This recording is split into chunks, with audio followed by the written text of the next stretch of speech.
Good afternoon, everyone, and thank you so much for joining us today for the Kep Enderby Memorial Lecture. I'm joining you from Wurundjeri land, and I acknowledge Wurundjeri elders and ancestors and their ancient and unbroken connection to country and their enduring and strong culture.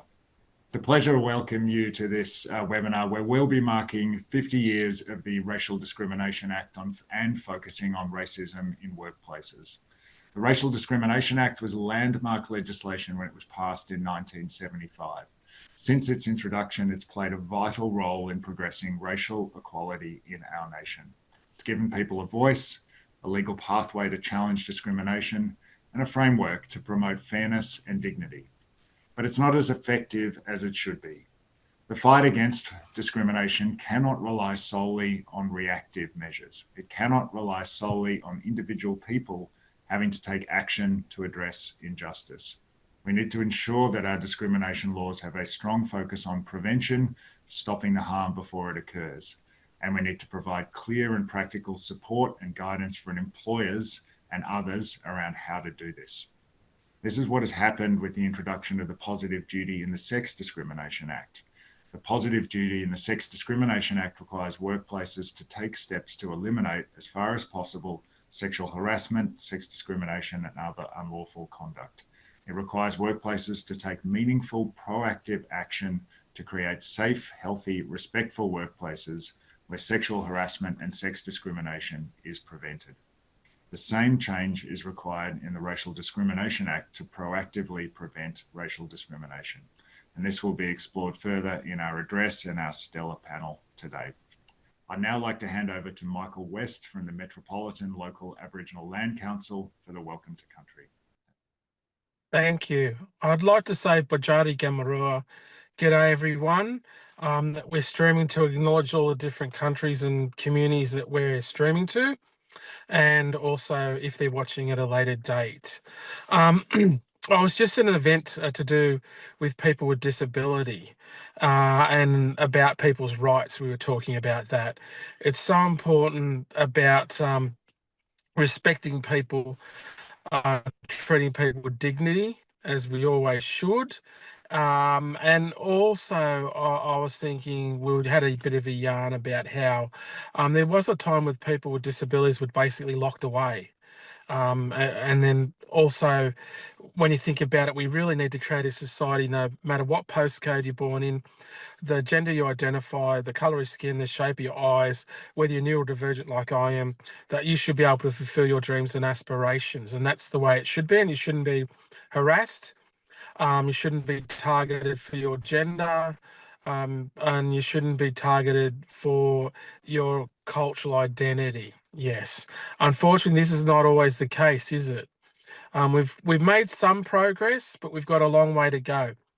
Obviously, here in Sydney, we're on the land of Gadigal and Wongal, is where I am now, and we're in the boundaries of the Eora Nation, which is the Darubbin, Hawkesbury, also Georges, and also the Nepean River is the Eora Nation. I was going to say too that it's I was thinking that when we were just having a bit of a yarn before this started, that we've seen some terrible things this year, haven't we? When you think about it, we've seen that Camp Sovereignty attacked in Melbourne, a sacred place where there's burial sites there, attacked by neo-Nazis. I don't think if you're in a march and you're marching with neo-Nazis, you're on the right side of history. Maybe that's something you should actually think about. And also, when you look around the world, there's people's rights being taken away everywhere, specifically gender rights, autonomous over one's own body, which just doesn't make sense to me. Why can't you have control over your own body, regardless of gender? It just doesn't make sense. It's illogical. It's disgraceful, actually. And then and also you should be able to have an education wherever you are around the world, and that should not be determined by one's gender, which is just another stupid and crazy thing that's not right. Also, I've been thinking and talking to people, you know, some countries are actually going back very fast, going backwards very fast, aren't they? When you think about it. I don't think it's right if you're a person of colour and you can't even go down to your local store for your groceries, and you're so scared that you're going to be abducted by a van with masked people and you'll disappear. Yes, is what's happening overseas.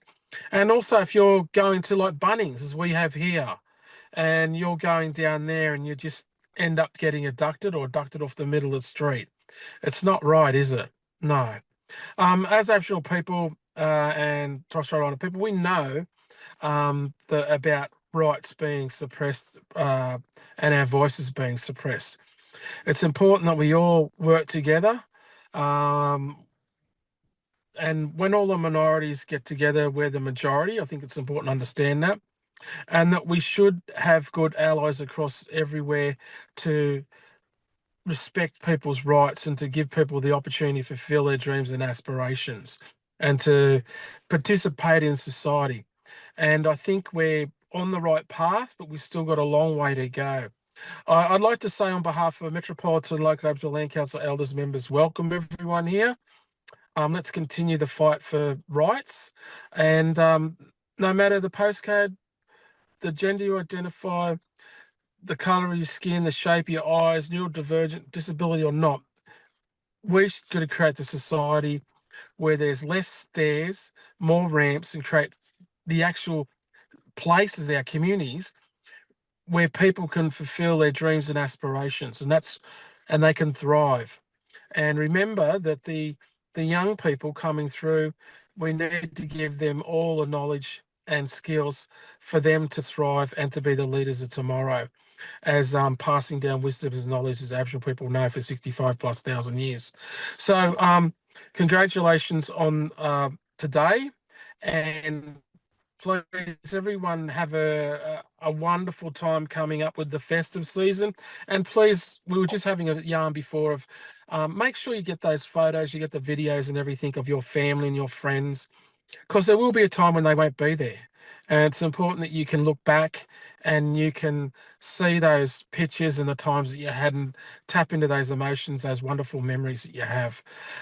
Always was, always will be Aboriginal land, never ceded. Thank you. Thanks so much, Michael. And I should have introduced myself. For those who don't know me, my name is Hugh de Kretzer and I'm the president of the Australian Human Rights Commission. Thanks for your welcome to country, Michael. Because I'm in Victoria today, I just wanted to acknowledge the incredible progress that has happened here, the Aboriginal leadership in terms of self-determination, setting up the First Peoples Assembly of Victoria, and having it function so effectively to represent the interests of First Peoples here.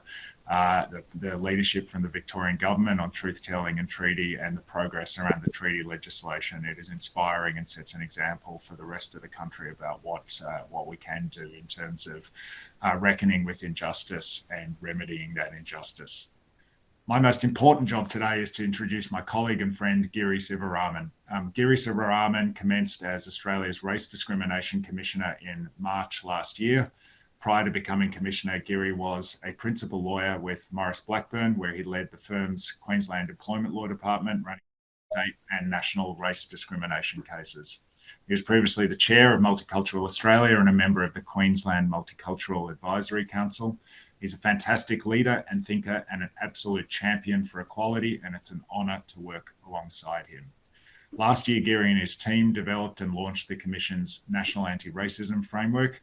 The framework's a roadmap for eliminating racism in Australia with 63 recommendations across health, education, government, the justice system, and more.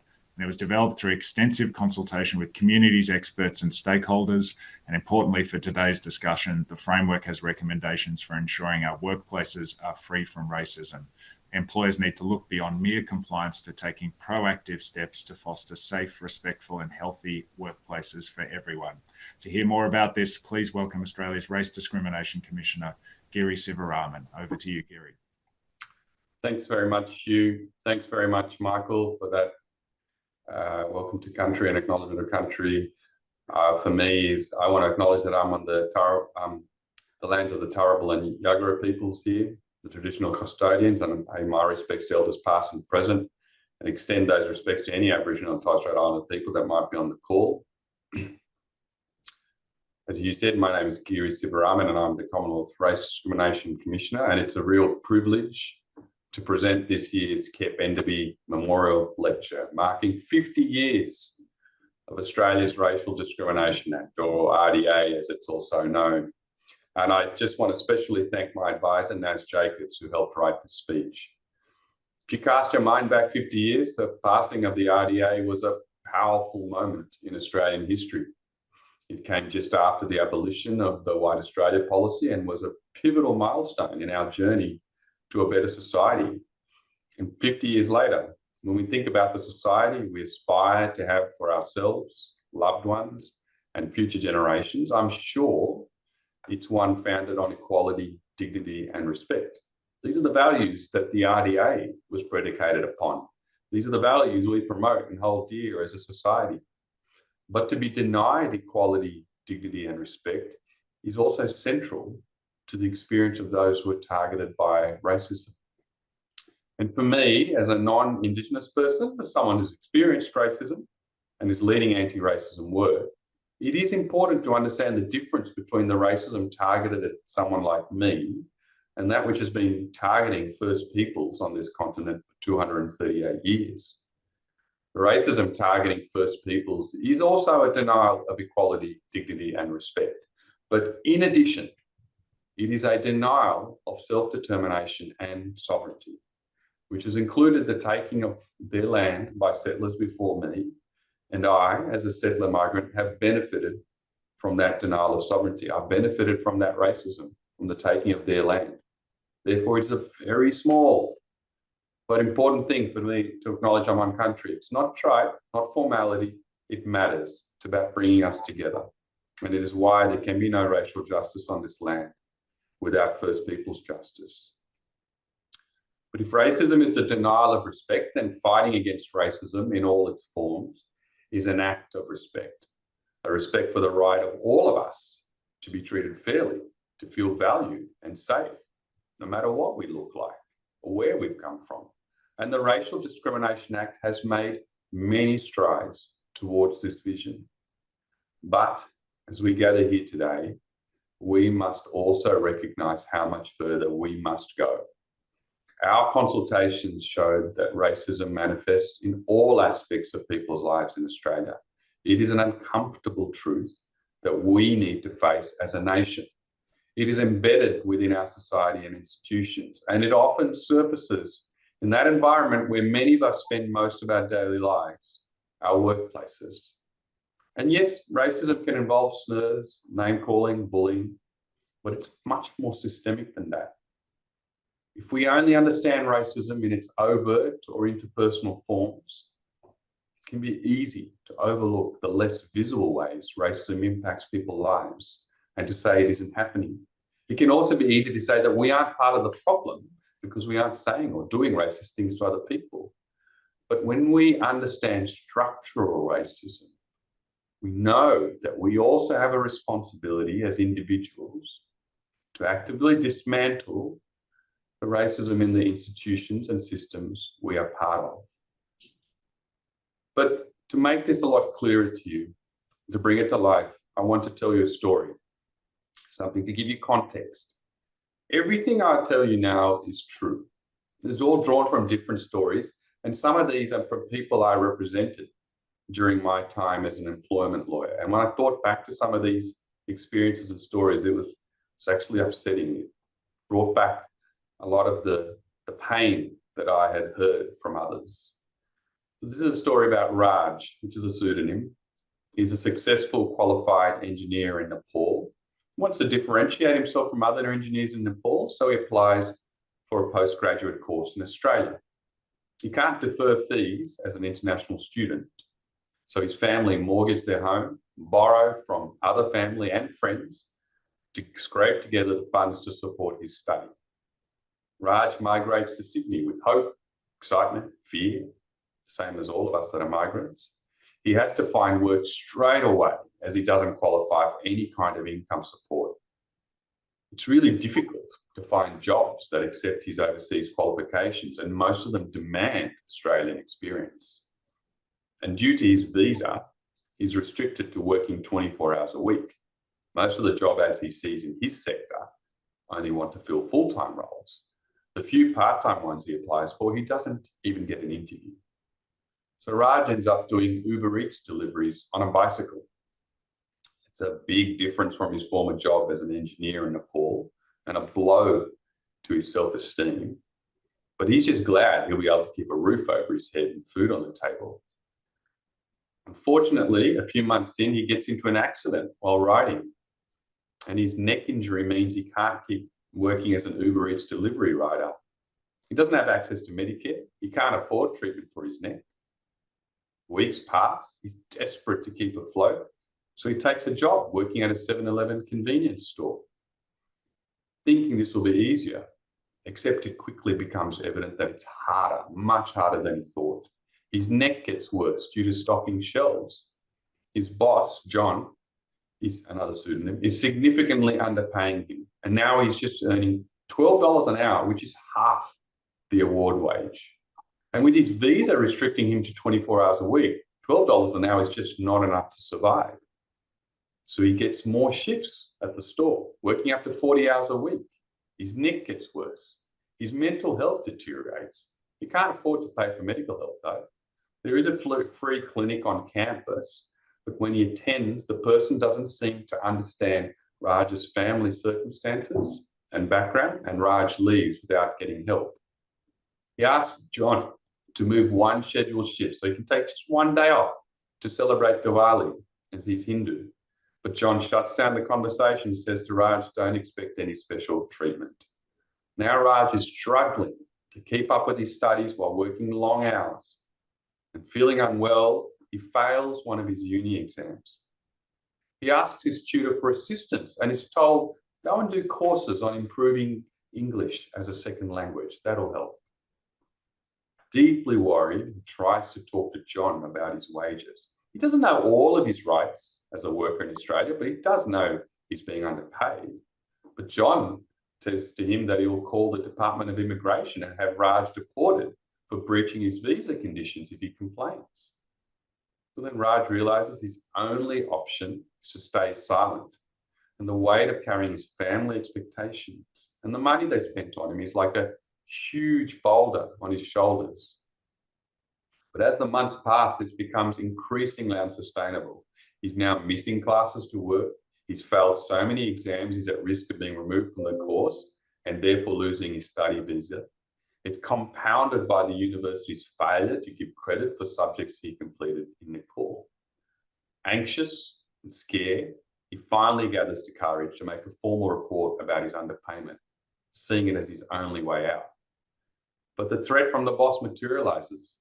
Instead of authorities focusing on John's unlawful wage theft and the impacts on Raj, their concern is that he's been working in breach of his visa conditions with more than 24 hours. So he's sent to immigration detention and then deported back to Nepal. He returns home shattered to an equally shattered family. Like I said, everything I said there was true. I represented over 100 7-Eleven workers. I remember having workers in my office crying at the thought of telling their families that they had failed their exams and they'd have to come home. It's not something you forget.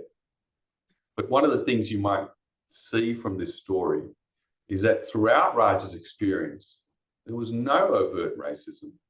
He wasn't subject to direct racist name calling or bullying. Well, that is the experience of some. But what went wrong?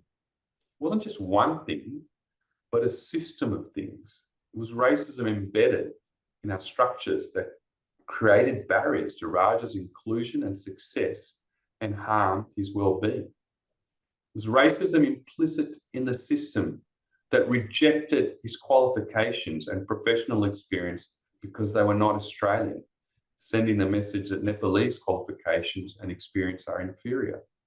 The visa system's differential treatment towards migrants restricted his access to working hours, making a statement about who should have the right to earn a decent living.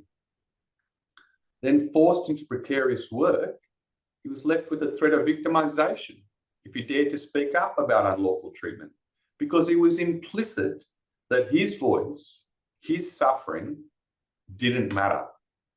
And in fact, by pushing through this and finally deciding to speak up in the hopes that just maybe he could find justice, it only confirmed his voice and suffering didn't matter.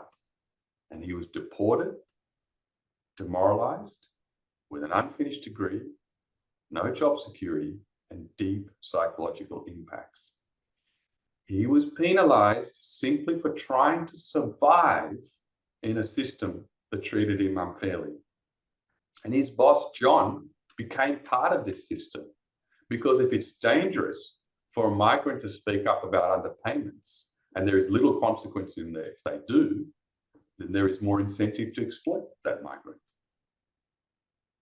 So when I talk about structural racism, what is hopefully becoming clear to you is it goes well beyond personal bias. It is about systems that harm through a lack of racial literacy and cultural safety. And we can see this from employment to education to healthcare. But let me just explain what I mean by racial literacy, if you haven't heard that term before. If I catch the plane to Chennai, India, my city of birth, I get off the plane in Chennai, I'm simply Giri, or Giridharan to some relatives. When I get on the plane and come home to Brisbane, I become diverse, multicultural, ethnic, even of non-English speaking background. I'm exactly the same person that caught that plane to India and back, but I've been made different by the society I'm in. That's not to say I don't get identified in different ways in India, but here in Australia, it's by my supposed difference to what is considered the default, the norm, and by extension, different to what is acceptable. Understanding that, and understanding not mine, but much more importantly, many others' supposed difference to what's considered the norm, is racial literacy. The next step in racial literacy is understanding how our systems then advantage or disadvantage people based on this supposed difference. And to fight against this disadvantage, we must do more than acknowledge it. We must change the structures that sustain it. Now, as Hugh mentioned, as the President mentioned, in November last year, the Australian Human Rights Commission released the National Anti-Racism Framework.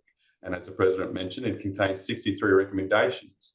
It is the first ever whole of society, whole of government approach to eliminating racism, with reforms proposed across all areas of our lives: legal, justice, health, education, media and the arts, and data collection. But critically, workplaces are identified as a vital setting for addressing racism in society. And many of the framework's recommendations are applicable to workplaces, but there are also 12 specific recommendations to workplaces. And a key recommendation relates to increasing representation in the workforce, particularly in leadership and senior roles. However, the framework doesn't just advocate for increasing representation through diversity targets, but calls for a holistic approach, calls on employers to implement, monitor, and evaluate strategies for hiring, promotion, and critically, retention of staff from communities that experience racism, including First Peoples. And this should occur in tandem with other recommendations, including mandatory cultural safety and anti-racism training for all workers, and implementing internal workplace anti-racism strategies. So if we think back to the story of Raj and other migrants from communities that experience systemic racism in employment, what could those measures look like in practice?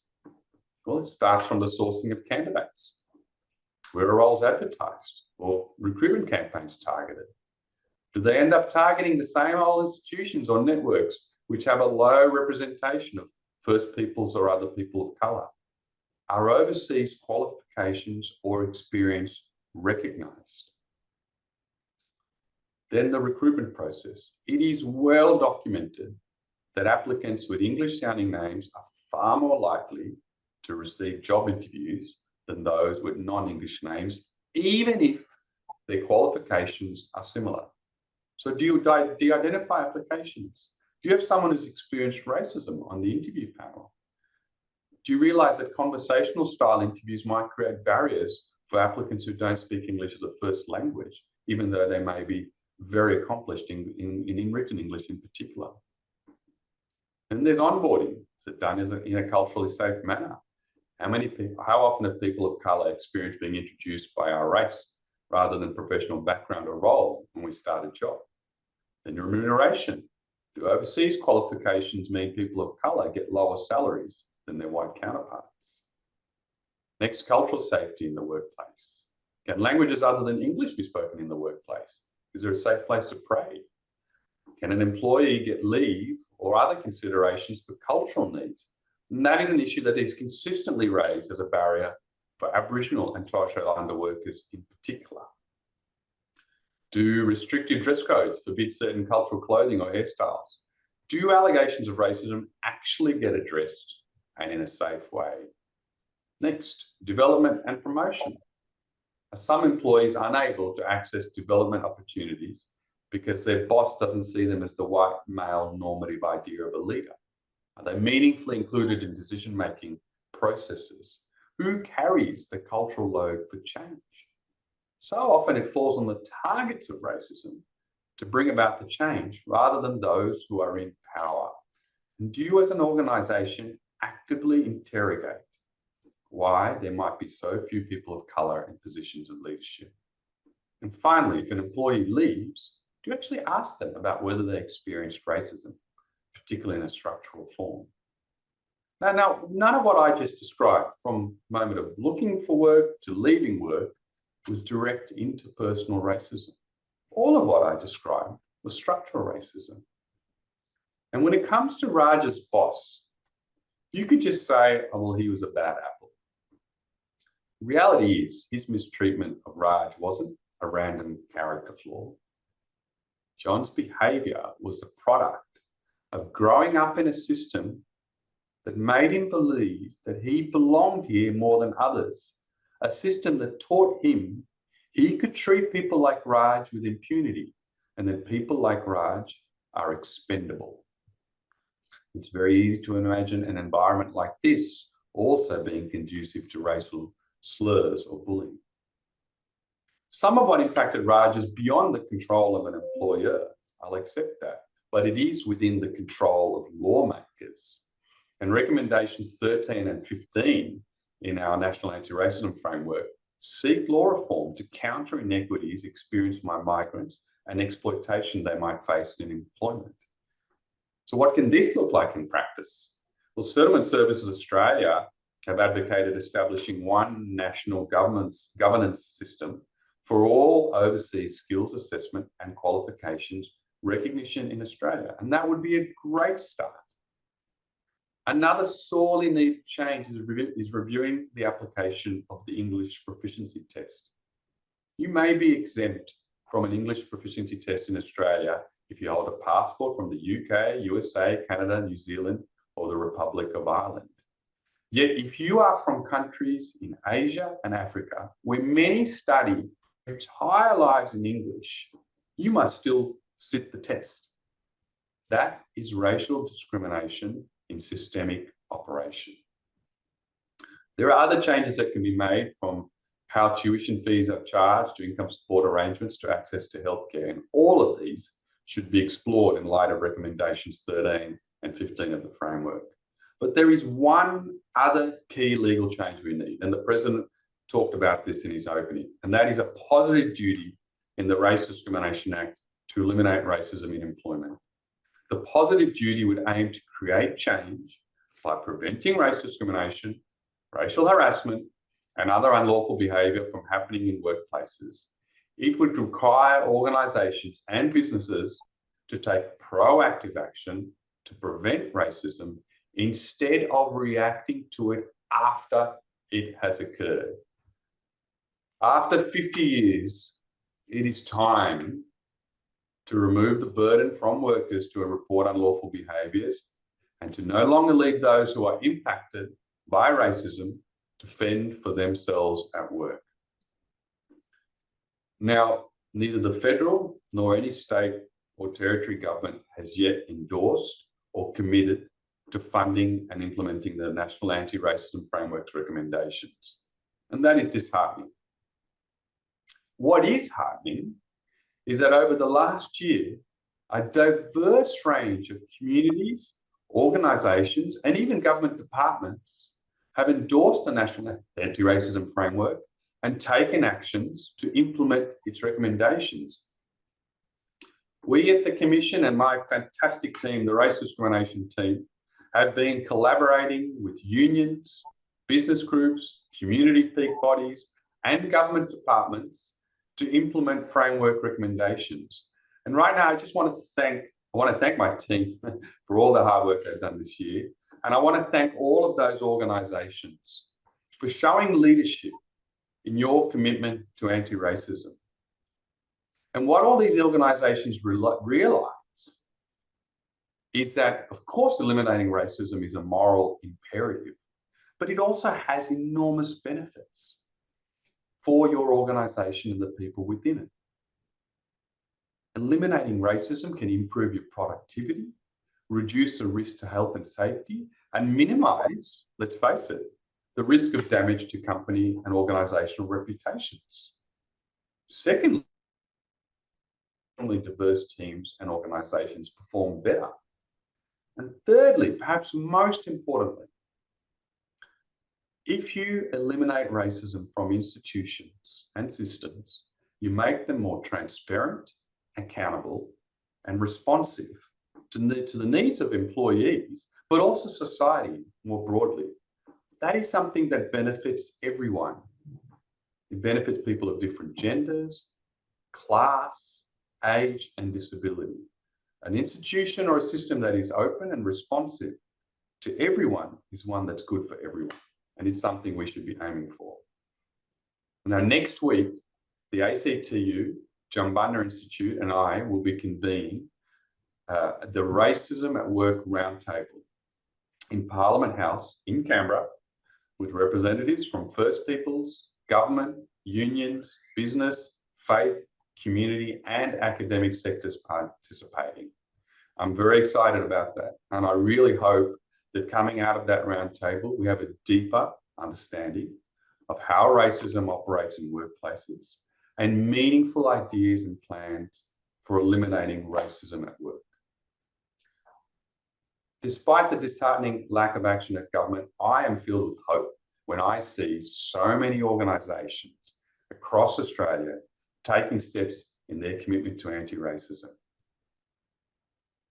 But of course, there is still so much work to be done. And while the road to an anti-racist future doesn't require significant systemic reform, all of us, everyone that's on this call, has the opportunity and power to add our own bricks in that road ahead. And in fact, real systems change relies on us building this unified and strong foundation together. So I encourage all of you online to read the National Anti-Racism Framework and reflect on your own areas of work and influence, because we all deserve to live free from the harms of discrimination and feel safe and respected.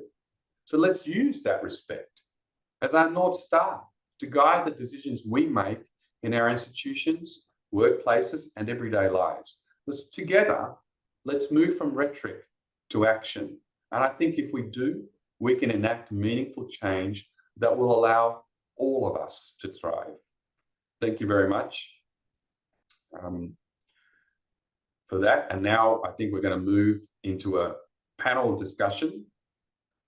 It's a little bit awkward when you do this online because you don't get the applause and then get to move to the panel discussion. So I'm just going to move to the panel discussion and hope people like that. So I'm going to introduce our fabulous, fabulous panelists. And I'm so grateful for their time today. First up, Sally McManus, Secretary of the Australian Council of Trade Unions, Secretary of the ACTU in 2017, the first woman to hold this position since the creation of the ACTU in 1927, 90 years earlier. As Secretary of the ACTU, Sally was instrumental to the introduction of JobKeeper during the pandemic. She and the ACTU have achieved some of the highest minimum wage rises for award workers for decades, and oversaw 47 new improvements to workers' rights during the first 18 months of the Albanese government. And on a personal level, I just think Sally's been fabulous, being strong and a woman of integrity, and someone that the union movement can look up to. Next, I want to introduce Nareen Young, Associate Dean, Indigenous Leadership and Engagement at UTS. Nareen is one of Australia's leading and most respected workplace diversity practitioners, thinkers and influencers. She led and managed 2 diversity peak bodies, Diversity Council Australia and the New South Wales Working Women's Centre, with enormous impact and success for nearly 15 years. She's influenced by her First Nations and culturally diverse heritages in all her work. And Nareen, just on a personal level, thank you, sister, for all of your support. It's been enormous. I'm so grateful to have had you by my side. Finally, Jeswynn Yogaratnam, the Commissioner of the Northern Territory Anti-Discrimination Commission. Jess is the Northern Territory's Anti-Discrimination Commissioner with over 2 decades of experience across law, government, academia and community, and shaped by his lived experience as the other. He works to dismantle structural inequities and is leading landmark positive duty reforms that shift organisations from reactive compliance to proactive cultural change. And you're not going to miss out on the personal note too, Jess. One of the best things about becoming Commissioner in this job was to be able to develop a friendship with you. I'm really grateful for it. Now, into the questions. So, Nareen, I think I'll start with you. Now, amongst a glittering array of achievements, and it really is, you were integrally connected to the creation of the Centre for Indigenous People and Work, who of course published Giridharan, measuring Indigenous people's real experiences of work across the country. Now, I've said, and you agree, I'm sure, we can't have racial justice without justice for First Peoples. What do you think are the most critical actions to overcome the challenges of systemic racism in workplaces against First Peoples?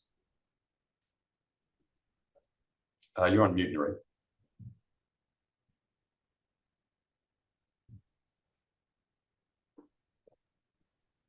Yep, you're good.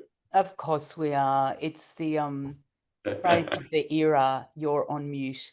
Can I just thank our lovely brother Michael West for that lovely welcome to country. I'd like to thank the Commission for having me here today. And I'd like to congratulate you on holding this event, which is so significant. I think the one thing that we have at our practical disposal, Giri, is what we've seen to work. So I've been an employment practitioner at the intersection of the human rights and employment jurisdictions for a long time. And what seems to be working is the implementation of the recommendations of the inquiry into the effectiveness of the Sex Discrimination Act.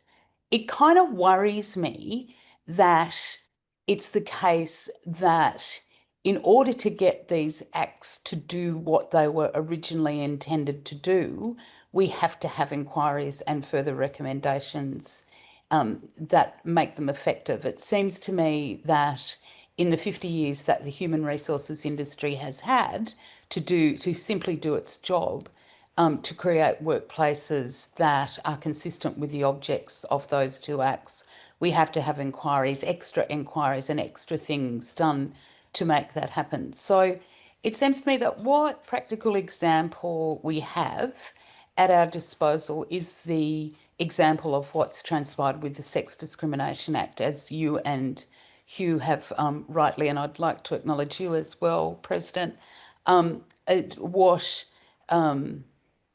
you've identified today, that we have the example. We do need an inquiry because Australians do need an opportunity to have our experiences heard. We know that, as you've rightly identified, it's certainly the case that our collective people experience deep both systemic and individual racism in workplaces, and the impacts of systemic racism, as you've outlined with Raj's story.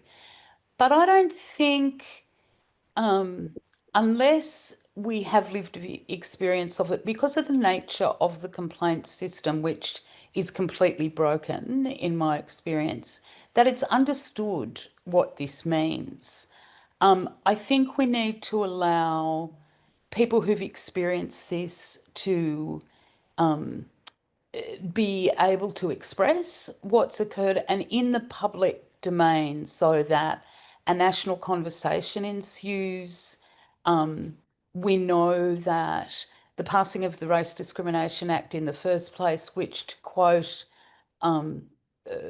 my deep role model, Professor Auntie Valerie Coombs of the Australian National University, and in her unpublished PhD thesis, Free the Blacks and Smash the Act, Aboriginal Policy and Resistance in Queensland between 1965 and 1972, which she has very generously given me permission to quote here today.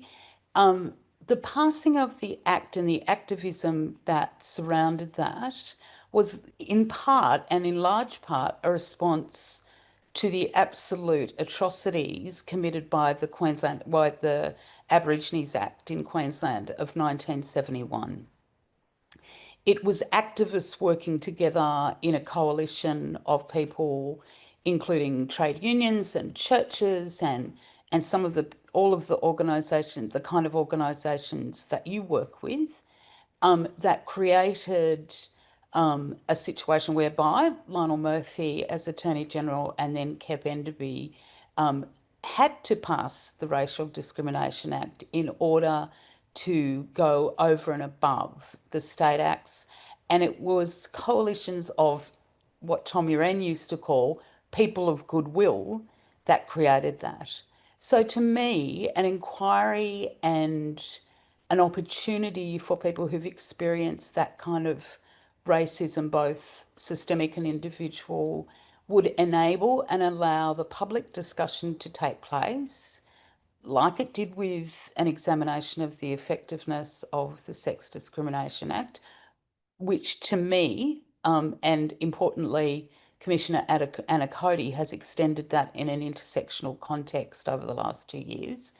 And it would enable policy and legislation makers to formulate recommendations that would have a practical impact in workplaces. Now, to me, the positive duty that we all have talked about constantly for the last couple of years is the very practical solution.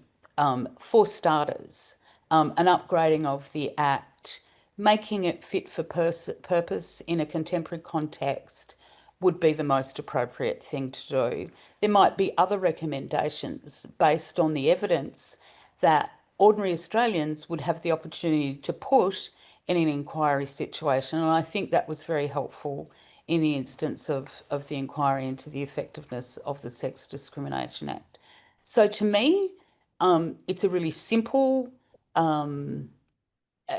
solution, a simple suggestion that's been proffered that very simply would enable a public discussion and recommendations to be formulated, both in the legislative framework, and I have worked enough as an employment practitioner to understand the impact of legislative frameworks culturally in workplaces, and to understand that the way that that's transpired in Australian workplaces is a complete and utter broken mess, both in terms of the creation and application and maintenance of culture and the complaint system.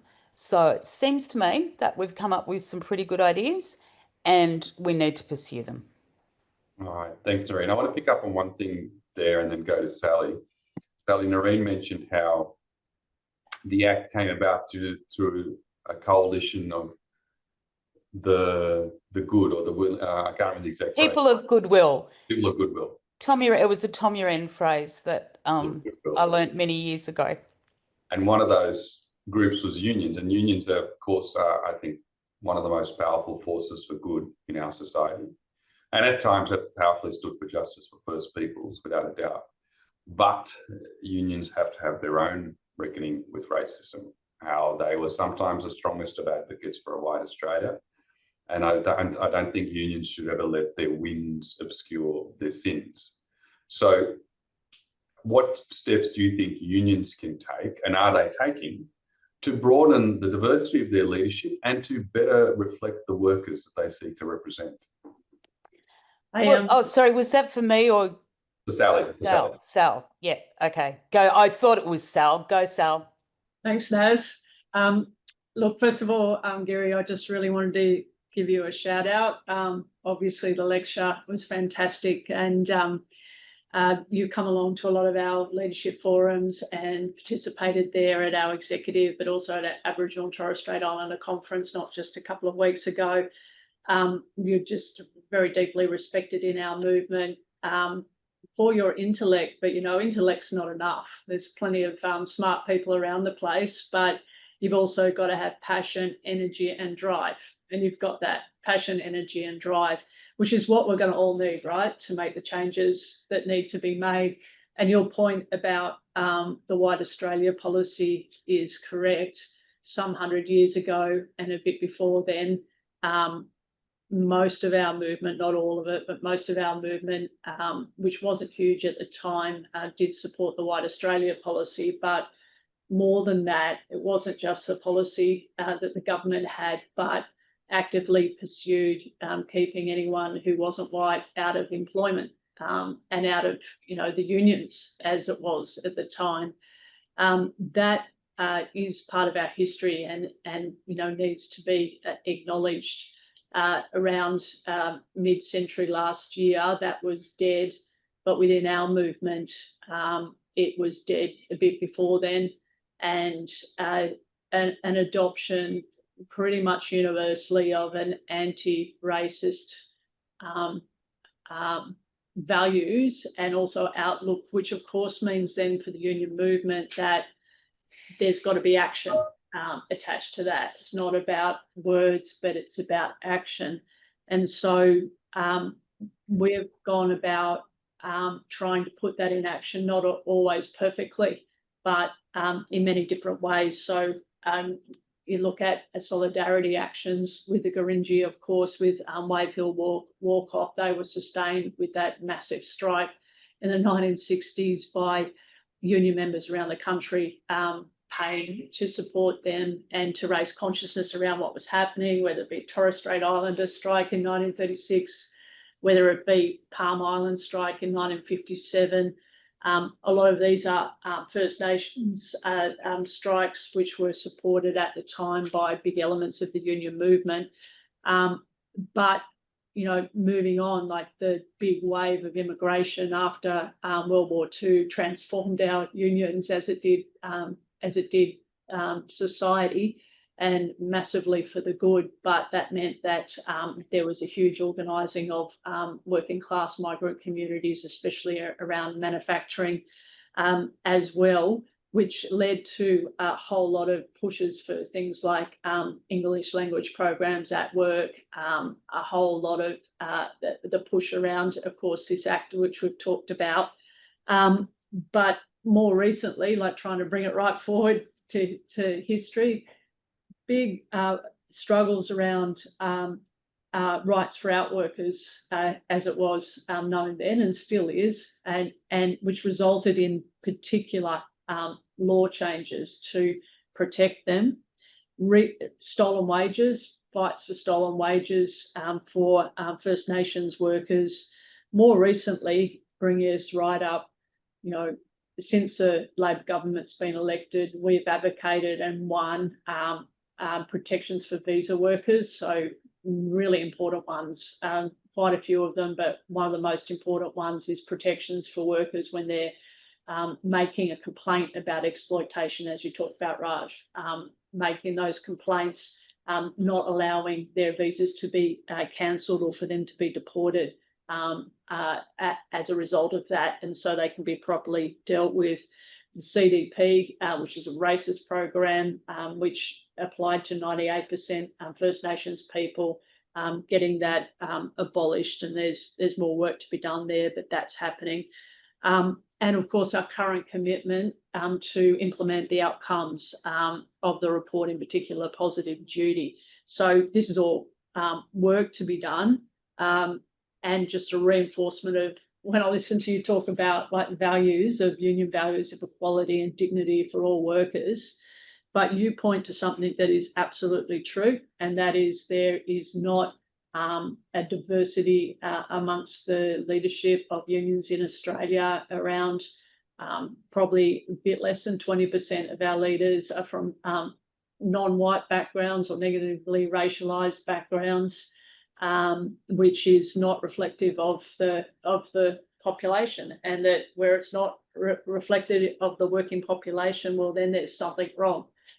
So this is now a key issue for us. It's a topic that is prioritised in terms of it being discussed, but also like what are we actually doing? Because unions been about doing things, and so for us it has been about anti-racism education right across our movement and as deep as we possibly can. But I found that that isn't enough, and we've had discussions about that not being enough.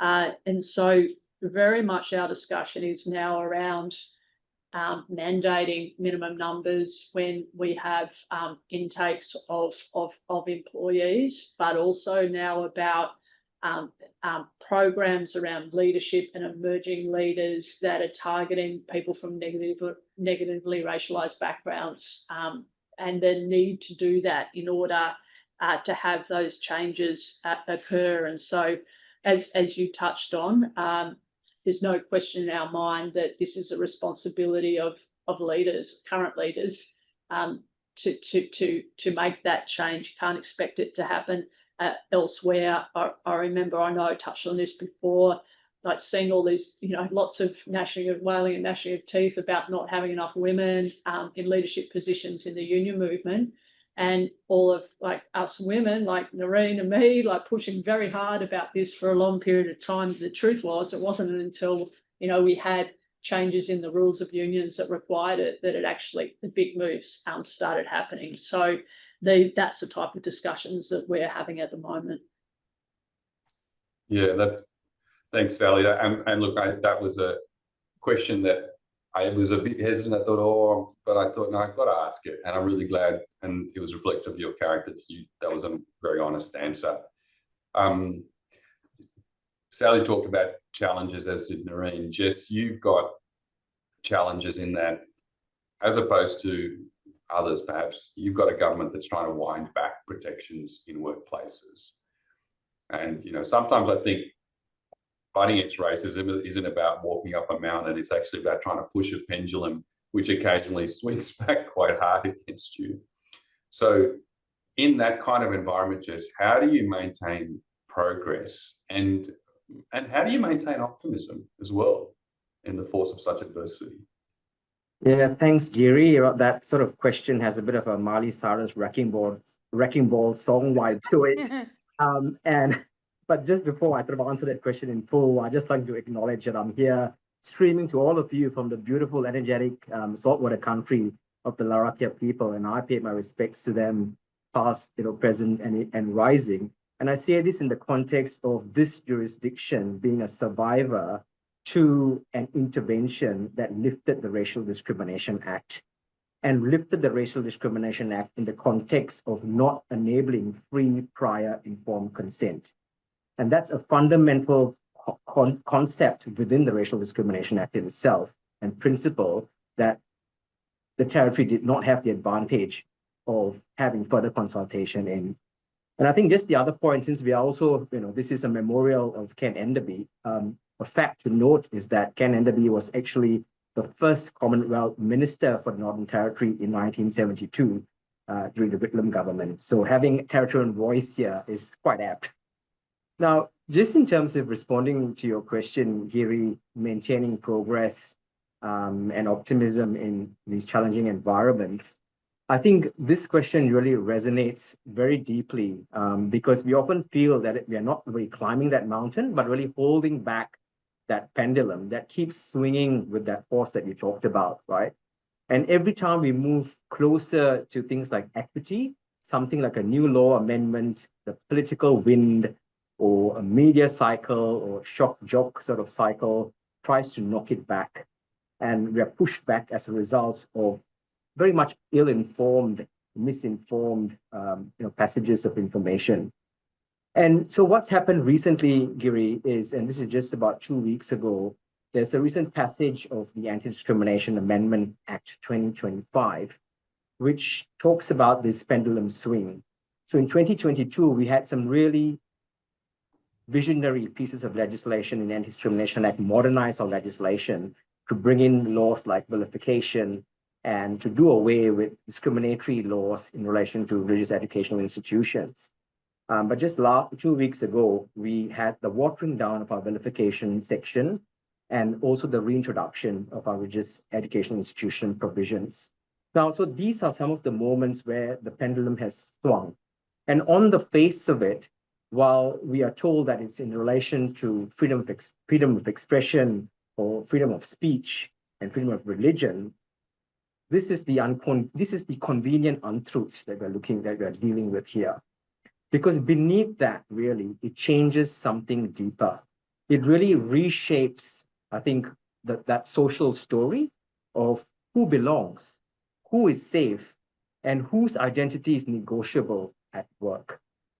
Or sometimes even in the context of public space, when we look at vilification and including online context.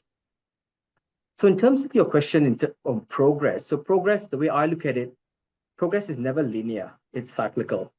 So these moments of regression are really hard, but they really remind us of our core work, not just to resist, but to retell the right story. So my job, as I often say to the advocates here and our allies here, is to tell the right story.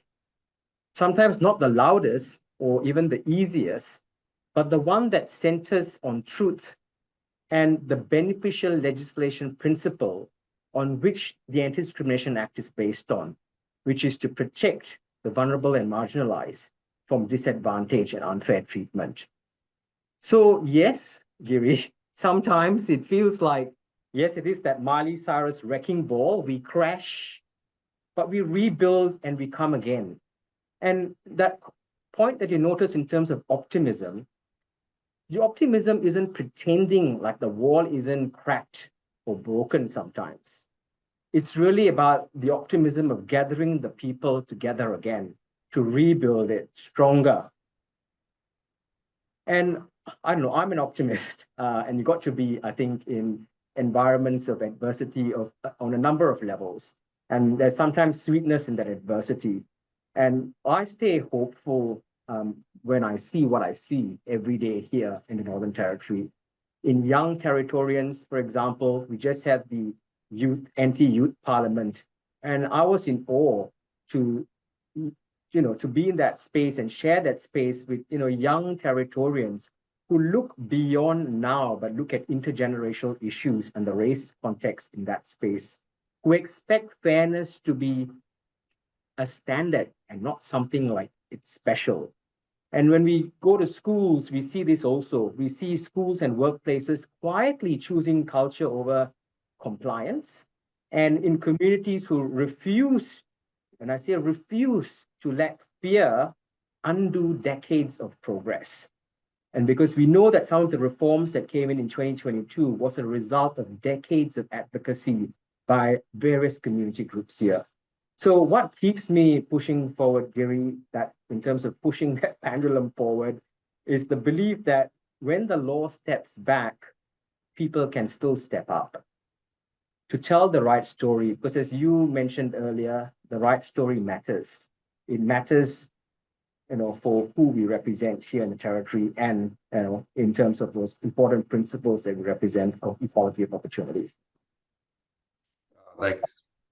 Gosh. Round of applause for Jess. That was inspiring. If someone can bottle that up, please. Amazing. Thank you, Jess. Brilliant.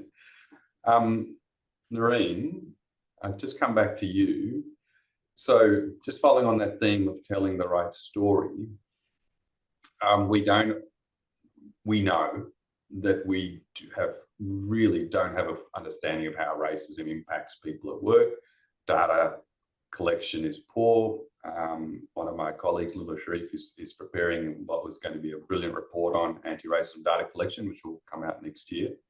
But what do you think an inquiry into racism can achieve in terms of telling the right story and overcoming this real lacuna that we have with a failure to collect data, and particularly, as you pointed out in the Gariella report, when it comes to the experience of Indigenous workers? Okay, well, first of all, I want to say how honoured and privileged I am to be part of any event that quotes Miley. And I think that I just couldn't feel happier about that. I'm very happy to be part of that. Thank you, Jess. I also haven't joined the shout out to Giri, but I also would like to do that because I think Giri's leadership is placing the impact of racism back in the public domain, which it hasn't been for a long time. And more generally, I've worked with a lot of iterations of the Commission now, and this iteration, of the Commission that we're working with is an absolute pleasure. And the Commission showing rightful leadership is very gratifying to me. So thank you to you all. In terms of data collection, it's precisely the issues you raise, Giri, are precisely why 5 years ago, when we were the Jumbunna Indigenous, I can't remember what it was called now, but the Indigenous People and Work Hub at Jumbunna, before we morphed into the joint venture that we are, Jumbunna and the UTS Business School Centre for Indigenous People and Work. The most stark omission around the experiences of mob at work in the Australian community, where our relationship with work is talked about a lot by non-Indigenous people. It's something that's you can go on Facebook. I was perusing Facebook this morning, and of course on that bizarre thing where the National Indigenous Times just seems to be a magnet for racists who want to talk about how we're bludgers and cite their stats from Google about our welfare dependency, blah blah blah blah. The glaring omission was Indigenous data collection around experiences of work. To date, there's no, as I understand it, actual data on experiences of job seeking or indeed experiences seeking promotion in an interview context or any of those things. So that's something we're going to have to get onto at the Centre for Indigenous People at Work. So we took up that mantle and decided to do our own survey, utilising Indigenous research methodology, exclusively Indigenous managed and run. We do have a non-Indigenous woman, an Irish Australian, who is the epitome of ally, Dr. Jane O'Leary, working with us on both surveys because she is the preeminent employment industry-based research director, and she's working with us at the Centre for 2 years to hand over to mob. And what we came up with, and this just wouldn't have happened unless we had decided to do it ourselves. And I just think the lesson is we got to do it ourselves, right? No one else is going to do it for us, and they are going to continue to speak for us and speak to our experiences as First Nations people, as people of colour, as people with disability. People will always try to speak for us, right? So we have to do it ourselves. So what Gariella did was do exactly that and revealed Indigenous in 2020 and revealed Indigenous workers experience racism at alarming levels. We surveyed over 1,000 Indigenous workers and found 58% got comments about the way they look or should look as an Indigenous person. And that's, a lot of Australians think that it's their entitlement to express their feelings, their grandiose feelings about how Indigenous people should look. 44% reported hearing racial slurs. 38% reported being treated unfairly at work because they're Indigenous. Racism is even more common when we look at Indigenous workers who are LGBTQ+, carers, or have a disability. 38% of Indigenous workers reported being treated unfairly at work because they are Indigenous, but this increased to 43%. Sorry, my laptop went off. For LGBTQ+ Indigenous workers, 46% for Indigenous workers with caring responsibilities, and 55% for Indigenous workers with caring responsibilities, and 55% for Indigenous workers with disability. To your point, Giri, about the role and responsibility of workplaces themselves and how I think we're going to have to really work on this. Gariella 220 also showed employer actions to address racism were few and far between. Only 1 in 3 Indigenous workers said they had workplace support they needed when they experienced racism. Only 1 in 5 Indigenous respondents worked in organisations with both discrimination compliance training, right? 50 years, count them, 50, and formal racism complaint procedures. Yet Indigenous workers in workplaces with both these initiatives were half as likely to experience racism at work. So you can't tell us that properly applied frameworks don't work. Our back of the envelope, we now have Gariella 2025, and we're dropping little bits, and then that will be launched in part by you, Giri, on the International Day of the Elimination of Racism next year, the full report. Our back of the envelope calculation shows that at the current state of change, it will take another 118 years for Aboriginal and or Torres Strait Islander workers to never hear racial slurs at work. To us, that displays how much we need positive action. Without it, it will take over 100 years just to reduce racial slurs directed at First Nations people in the workplace. And it's not only for racial slurs. The percentage of Indigenous workers who reported being unfairly treated at work don't change in the 5 years where we've repeated the survey since the first one. So there is no anticipated improvement in this. On those figures, it's got to be argued that in the years between the passing of the Act and now, again, and I know that I really labour this point, but I have worked around this in workplaces for many, many years. The Australian human resources industry, it's their job, has failed to do that, to implement the provisions in our workplaces. Racism at work is actually unlawful. So why is it so prevalent for Indigenous people? Nareen, Yep. I might jump in for a sec, sorry, just because I do want to get to the other two for... Yep. And we were going to run out of time. And never, far be it from me to stop talking. No, thank you. That was really illuminating to hear those stats, and shocking to think it will take 118 years to overcome it. So clearly, I think it's a strong foundation for an inquiry. Sally, I'll throw to you. We'll probably only have really 2 minutes for each of the final 2 answers or thereabouts. Just to pick up on, Nareen's talked about the particular degree of exploitation and ill treatment of Aboriginal and Torres Strait Islander workers. You mentioned visa workers, and of course Raj's story is a visa worker. I think that the racism experienced by visa workers is often that intersection of racism and systems that maintain economic insecurity.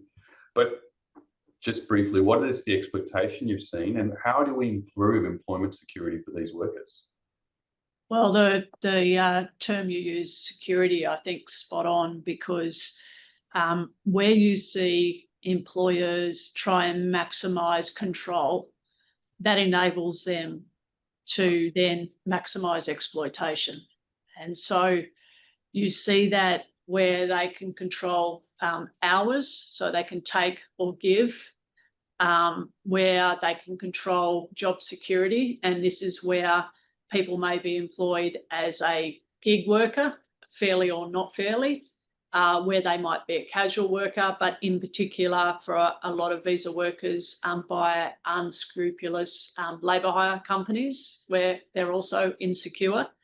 And then, of course, you've got visa status security. So like you've got these three layers of insecurity, which is all enabling the employer to exercise an extraordinary amount of control that doesn't happen for every other worker. And so it's places where those three come together, and I would assert too with some overt racism where you've seen the worst exploitation. And I'm thinking at the moment of discussions I've been having with union leaders around, let's say it's a meat processing industry where those employers who are already like if they could get away with paying people 5 cents an hour, they would. It's those employers that have gone about seeking workers that they can, in circumstances where they can exercise all of that control.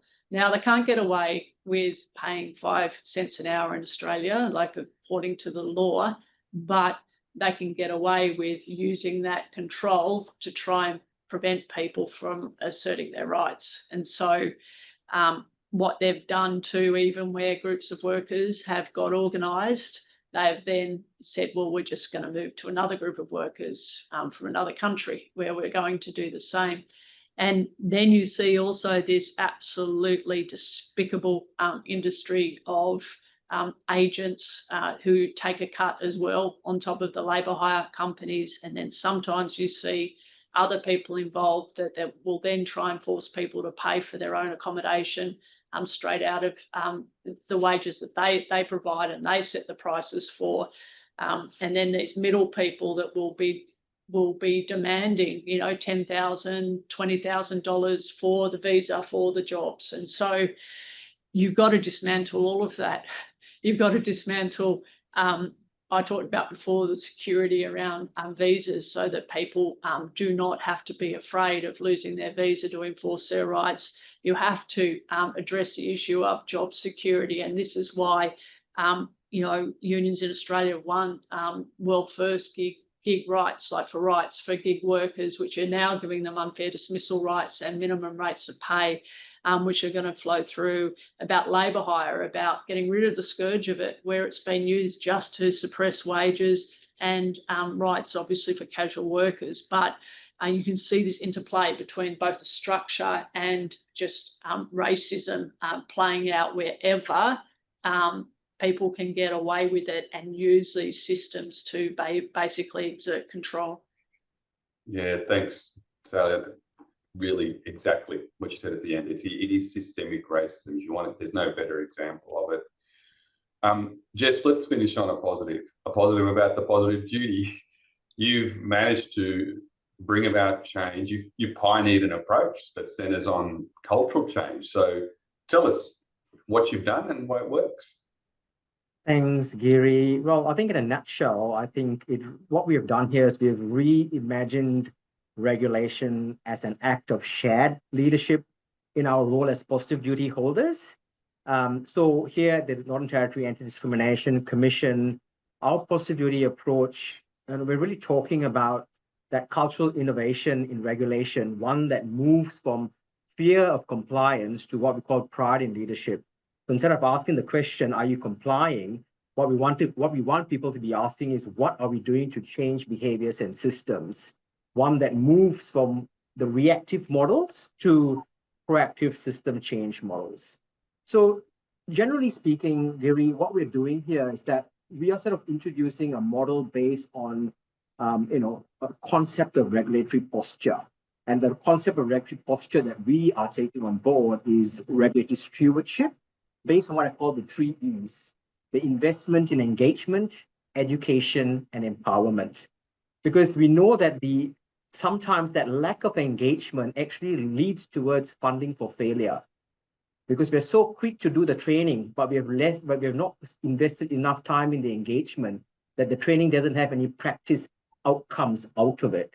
So we are sort of working in a way where we're looking at the regulatory posture in relation to these 3 E's And I know because we're short of time, I've got Patrick here, who's our techie, to put in a link from an article that I've read to share with everyone here. It's by Dr. Grant Pink and Adam Beaumont, which just came out last week on the NZOC website. It's an editorial called Regulatory Posture, describing it, developing it, and demonstrating it. It sort of looks at the different types of dogs that you can be: the lap dog, the support dog, the watchdog, the guard dog, or the attack dog. And I think in our regulatory posture, we are within a cycle where we play different roles of that dog sometimes, right? And in 2 weeks ago, if you ask me, I was the attack dog while our legislation was being watered down. And that's only to be expected, right? And I think what we need to understand is that, and why I think things are working, and I like the fact that you say pioneering, considering we are a year into the implementation of it, the maturity within that year has grown incrementally because of the adversity that we are in. So you almost become more mature than you should be in that 1 year because of what you had to do to implement it. And we have taken the approach of a strength-based approach and really sort of talking in the context of what are those 1% changes, atomic changes that you can make within the organization, just so it's not too hard a basket. But really, how do you want to build your organizational identity responsibly, right? How are you investing into the emotional intelligence of that piece for your organization? Because we know that true cultural change doesn't happen unilaterally. It happens in the deep relationships that we grow with our people in our organization, and through that supply chain, that's where we see those true changes. So that's why we are sort of, prioritizing long-term partnerships in engagement, but also in that training context. And importantly, to understand how to bridge the racial empathy gap. There's a really good book by Dr. Tracy Westerman called Jilia, where we examine the concepts of racial empathy gap, because that's where the systemic inequity sits. It often persists not because of ignorance, but because of emotional distance that we tend to create in these situations. So our job, again, in this context, is to tell that right story and to give permission through positive duty lens, through the positive duty holders, to tell the right story. Because now with positive duty, it's not just in relation to that leadership level, it's across the organization, it's across the supply chains that you're dealing with. So it gives permission to care, to intervene, and to be effective bystanders, and to sort of take your choice in which dog you want to become in that journey. Thank you, Jess. Thanks, Miley Cyrus and now dogs. Fantastic. Thank you to all three of you. Just brilliant, wonderful conversation. I wish we could have had another hour, really. So grateful for your generosity and time to further this conversation. I'm immensely grateful. I'll hand over to Hugh now to do closing remarks. Thank you so much to the panel, to Giri, Jeswynn, Sally, Nareen. Amazing insights. Thank you for your leadership in making Australia a fairer, more equal place for everyone. Huge thanks to everyone for joining us. Please do follow our work on social media, sign up to our newsletter. We've got the Human Rights Awards on the 12th of December in Sydney, which you can join in person or online. It's a fantastic event.